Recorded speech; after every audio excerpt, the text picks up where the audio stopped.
Ẹ̀yin èèyàn lé ẹ káàbọ̀ sí Mashola Gist TV. Ṣé àlàáfíà ni ẹ wà? Gbogbo lé ń kọ́. A kú ọjọ́ Saturday 4th of October. Mo kí gbogbo ẹ̀yin tẹ́ ń ṣe ọjọ́ ìbílẹ̀ ní ẹkú ọdún ẹkú ìyèdùn. Ẹ̀mí a ṣe púpọ̀ ọdún láyé. Gist tí a gbọ́ òun ni lórí ọ̀rọ̀ àǹtí wa èyí tó máa ń pèrè ẹ̀ ní alákọ̀ọ́kọ́ nínú àgbàlá bàbá wa irin ńlá. Wọ́n ní Adétutù wá sí inú ààfin, wọ́n ló dẹ̀ táṣìírí àǹtí wa yìí. Ẹ̀yin náà mọ ẹni tí Adétutù jẹ́. Adétutù ni priestess èyí tí bàbá wa gbà tí ó ń bá wọn gbé sacrifice tí Queen Naomi ò lè gbé. Ẹ̀yin èèyàn lé wọ́n fi replace àǹtí wa tó máa ń gbé ọmọ kiri ni. Wọ́n ní ìgbà tí Adétutù wá, Adétutù ní nǹkan tí àǹtí wa fi yọ̀ǹda Yeyeluwa quarters tó ní kí Queen wa dé síbẹ̀ tí wọ́n bá ti padà sí inú ààfin. Ó ní torí ọmọ àǹtí wa tí ó ń ṣàìsàn ni, pé kì í ṣe pé ó fi tinútinú yọ̀ǹda bẹ̀ fún Queen wa. Kí ló fà á? Tí ẹ bá ń follow mi, ẹ máa rí pé a ti sọ gist yìí rí nípa ọmọ àǹtí wa yìí tó ṣàìsàn, tí wọ́n ní màmá àǹtí wa bínú wá bá àǹtí wa wípé ọmọ yìí ààrẹ ò yá, wípé kò síbi tí wọ́n ti gbé lọ, wọ́n láre ò yá. Wọ́n ní in fact gan, wọ́n nígbà tó ń gbé lọ sí India, wọ́n ní ààrẹ yá díẹ̀. Wọ́n nígbà tó tún padà sí Nàìjíríà, wọ́n ní ṣe ló tún bẹ̀rẹ̀ àìsàn. Ìgbà tí bàbá wa wá jáde nínú ìgbélé èyí tí wọ́n lọ fún ọdún ọlọ́jọ́, wọ́n ní bàbá wa sọ wípé àrùn òkùnkùn òun ló ń fà á tí àwọn èèyàn yìí tán fi ń ṣàìsàn, àti tí àwọn ìkọ̀ọ̀kan nínú wọn tán ti jẹ́ Ọlọ́run nípè, pé àfi tí wọ́n bá jẹ́ kí Queen wa kan padà wá sí inú ààfin. Ìgbà yẹn ni àǹtí wa yìí wá ronú pé ọmọ náà máa ń ṣàìsàn, torí wọ́n ní kò síbi tí wọ́n ti gbé ọmọ yẹn dé. Wọ́n ní wọn ò mọ nǹkan tí ó ń ṣe ọmọ yẹn. Wọ́n ní wọ́n ti náwó, wọ́n ní wọ́n ti nára lórí ọ̀rọ̀ àìsàn ọmọ yìí. So wọ́n ní ìtorí ẹ̀ ni àǹtí wa fi ní òun máa yọ̀ǹda Yeyeluwa quarters yẹn fún Queen wa láti dé sí. Wọ́n ní bàbá wa erin ńlá dẹ̀ sọ fún yín pé gbogbo àwọn ọgbọ́n tí ó ń dá òun ni àwọn mọ̀ o, ṣùgbọ́n tó bá lọ dá ọgbọ́n tí kò yẹ kó dá, pé ó máa fi orí ara ẹ̀, ó máa fi fa wàhálà fún rẹ̀ ni o. Ṣé mọ̀ pé látìgbà tí bàbá wa erin ńlá tán ti gba immunity lọ́wọ́ àǹtí wa yìí, ẹ ṣáà rí pé ẹ máa rí kó máa tẹ̀lé wọn kiri mọ́. Wọ́n ní ọmọ yẹn tó sick yẹn, wọ́n ní òun ló fà á tí ò fi ráyè láti máa tẹ̀lé bàbá wa erin ńlá kiri bó ṣe máa ń tẹ̀lé wọn tẹ́lẹ̀. A tún gbọ́ wípé wọ́n wọ̀nù àǹtí wa yìí wípé kó try láti stay away from Queen Naomi, torí ó sọ pé tí Queen Naomi ò bá padà wá sí inú ààfin láti dúró sí inú Yeyeluwa quarters yẹn, ó máa gbé ọmọ tó sick yìí, ó máa lọ dump ẹ̀ sí Royal Mansion. Wọ́n dẹ̀ ní bàbá wa erin ńlá wọ̀n ẹ̀ pé kó má try ẹ̀ rárá, wípé nítorí àwọn ń kìlọ̀ fún kójú ẹ̀ má lọ rí nǹkan tí ó fẹ́ rí. Ẹ̀yin èèyàn lé, kí ló dé tí àǹtí wa fi ní òun máa lọ dump ọmọ sí Royal Mansion? Nítorí Queen Naomi refuse láti move sí Yeyeluwa apartment. Ẹ rántí wípé a sọ fún yín wípé lẹ́yìn ìgbà tí bàbá wa erin ńlá gba immunity wọn, ó ní ritual ṣe tí ó yẹ kí wọ́n ṣe. Ṣùgbọ́n wọ́n ní ìgbà tí Queen wa tó yẹ kán padà wá, wọ́n ní láti ṣe ritual èyí tí wọ́n á fi kásẹ̀ gbogbo àwọn ritual tó kù tí wọ́n á fi wọ inú ààfin. nǹkan tí a gbọ́ ni pé bàbá Wẹ̀rẹ̀ńlá fẹ́ kí wọ́n dúró sí ẹ̀gbẹ́ àwọn lọ́jọ́ anniversary 10 years wọn. So ìtorí ẹ̀ ni bàbá Wẹ̀rẹ̀ńlá fi sún anniversary yẹn sí December, so that queen wa ti ṣe gbogbo ritual àwọn tán nígbà yẹn. Torí àwọn èèyàn kan béèrè lọ́wọ́ mi pé ńgbà wo náà máa padà wá sí inú ààfin, mi ò lè sọ fún yín, ṣùgbọ́n wọ́n ní wọ́n á padà títí ìgbà tó bá máa fi ṣe anniversary bàbá Wẹ̀rẹ̀ńlá, wọ́n á ti ṣe ritual àwọn tó ń gbà yẹn. Ìyẹn tí àwọn ẹ̀dà yìí tí wọ́n bá tún gbé ọgbọ́n mi o, torí ọgbọ́n oríṣiríṣi ni wọ́n ń dá. Nǹkan tá a gbọ́ nìyẹn pé àwọn kan nínú wọn, wọ́n ní pé kí wọ́n move ritual ìkágbá Queen Naomi, kí wọ́n move ẹ̀ sí February next year. Wọ́n ní bàbá Wẹ̀rẹ̀ńlá, wọ́n ní wọ́n fárígá pé láyéláyé, pé wọ́n ní láti ṣe ritual yẹn kó tó di pé àwọn ṣe anniversary àwọn.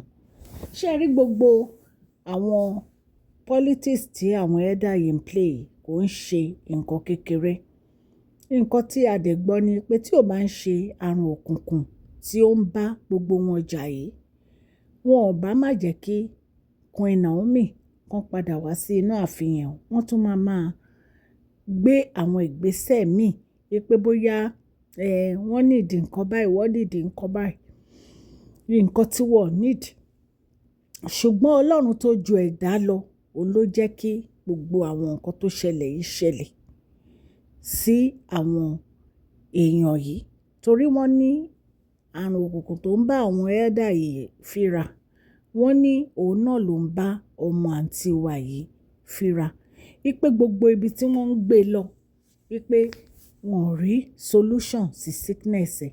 Wọ́n ní bàbá Wẹ̀rẹ̀ńlá ń bí wípé ṣé gbogbo nǹkan tó ń ṣe yìí, wípé kí Queen Naomi kó wá dé sí Yèyélúwà quarters, wípé ṣé ó dénú ẹ̀, ṣé ó ti ọkàn ẹ̀ wá, tí ò bá ń ṣe pé nítorí nǹkan tó fẹ́ gbà, ìtorí ẹ̀ ló fi ní pé kí wọ́n wá dé sí inú apartment yẹn. Ṣé ẹ dẹ̀ mọ̀ pé àwọn ẹ̀dà yìí wọ́n ti kọ́kọ́ fárígá tẹ́lẹ̀ wípé kì í ṣojú àwọn ni Queen Naomi á fi wá sí inú ààfin yẹn tí wọ́n bá ṣe gbogbo ritual àwọn tán, wípé torí ó jẹ́ ìlànà ẹ̀sìn àwọn láti parí ritual yìí. Ṣùgbọ́n nígbà tí àrùn òkùnkùn bẹ̀rẹ̀ sí ń jà, tó jẹ́ pé gbogbo wọn, àwọn kọ̀ọ̀kan nínú wọn, wọ́n sick, wọ́n wà lórí àìsàn. Wọ́n ní fúnra wọn ni wọ́n ní pé kí wọ́n lọ bá Queen wa ní Royal Mansion, kan bẹ̀ wọ́n wípé kí wọ́n máa bọ̀ nínú ààfin. Ẹ̀yin èèyàn lé, wọ́n ní tí Ọlọ́run bá ń gbìjà ẹ̀dá, kò sí ẹni tó lè dá dúró. Ọlọ́run Elédùmarè ló ń gbìjà Queen wa, ò kì í ṣe mímọ̀ ṣe èèyàn kankan.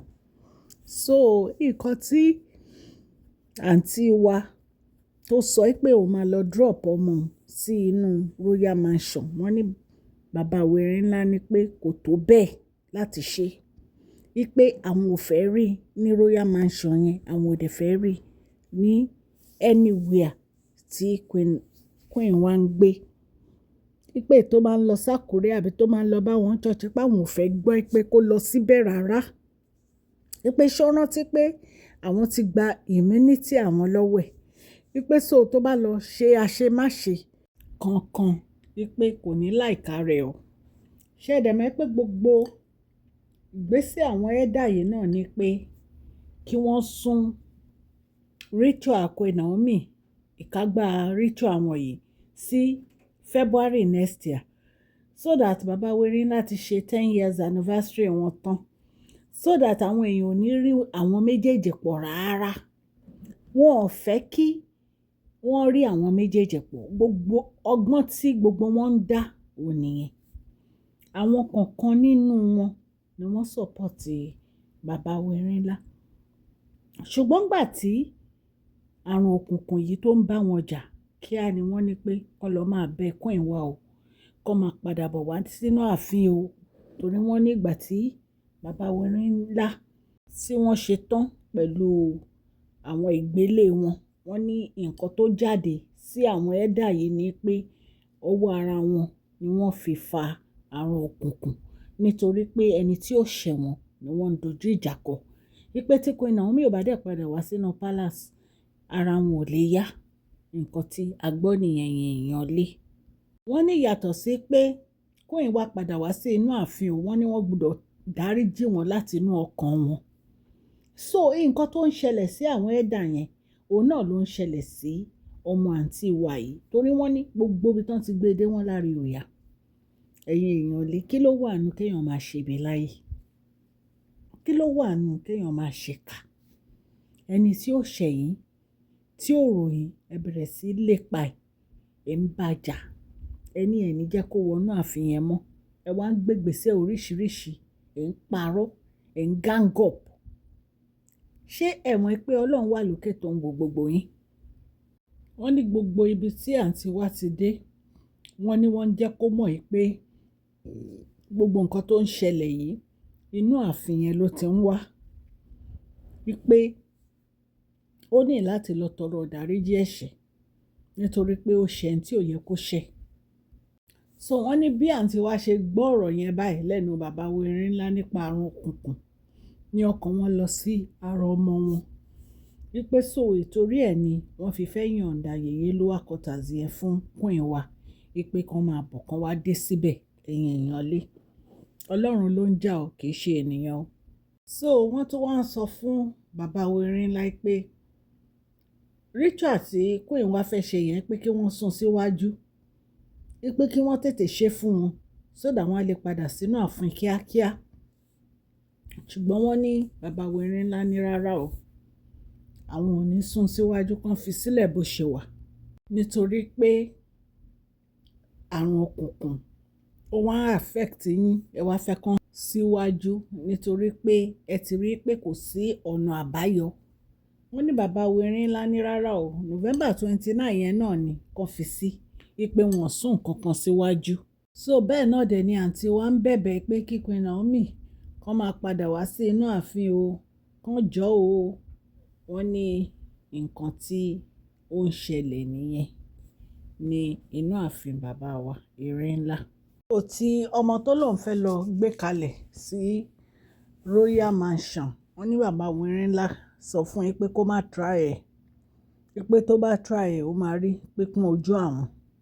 So nígbà tó mọ́ sick, ṣé wọ́n sọ fún ẹ pé Queen Naomi ló wà ní ọmọ ẹ tó sick ló fẹ́ lọ gbé ọmọ sí inú Royal Mansion fún wọn?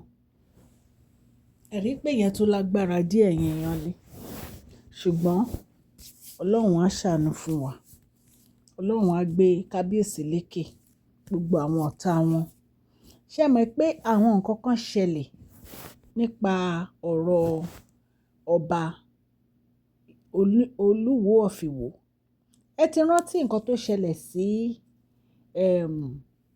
ọba tó wà ní North Carolina yẹn?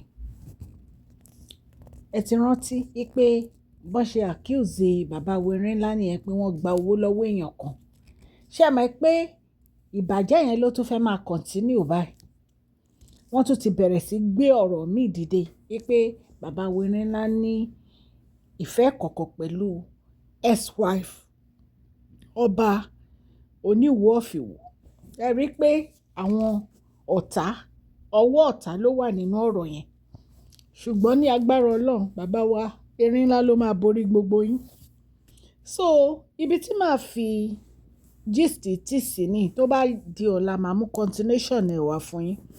Bí mo ṣe máa ń sọ allegedly, gbogbo nǹkan tá a gbọ́ nínú ààfin ní agbára Ọlọ́run, tá a bá tún gbọ́ update a máa fún yín. Mo dúpẹ́ lọ́wọ́ gbogbo etí tó ń gbọ́ mi ní ilé lóko àti lẹ́yìn odi. Ọlọ́run Elédùmarè ọba láàánú máa ṣàánú fún gbogbo yín. Gbogbo nǹkan tí ẹ bá ń dáwọ́lé á máa yọrí sí rere o. Ẹ má gbàgbé wípé prize giveaway wa ó ń bọ̀ ní October 15.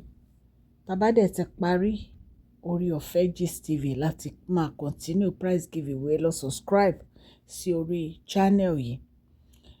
Orúkọ mi ò yí padà, Máṣọ́lá ni orúkọ mi, Yorùbá ni à ń sọ lórí ìkànnì yìí. À ń sọ nítorí pé a fẹ́ gbàgbé àṣà àti èdè wa. A dẹ̀ ń sọ fún ọ̀pọ̀lọpọ̀ àwọn tí wọ́n gbọ́ Gẹ̀ẹ́sì. À ń sọ̀rọ̀ nípa royal gist àti gbogbo nǹkan tó ń ṣẹlẹ̀ ní agbègbè orílẹ̀-èdè bàbá wa ní ilẹ̀ Nàìjíríà. Tẹ́ ẹ bá ti subscribe, ẹ tẹ notification bell yín, kẹ́ ẹ subscribe, kẹ́ ẹ comment, kẹ́ ẹ share àwọn gist yìí. Ọlọ́run Elédùmarè á bá mi gbọ́wọ́ yín sókè o. Gbogbo nǹkan tẹ́ bá ń dáwọ́lé á máa yọrí sí rere. Please share this video, like and subscribe. God bless you all. Mashola Gist TV. Love you all.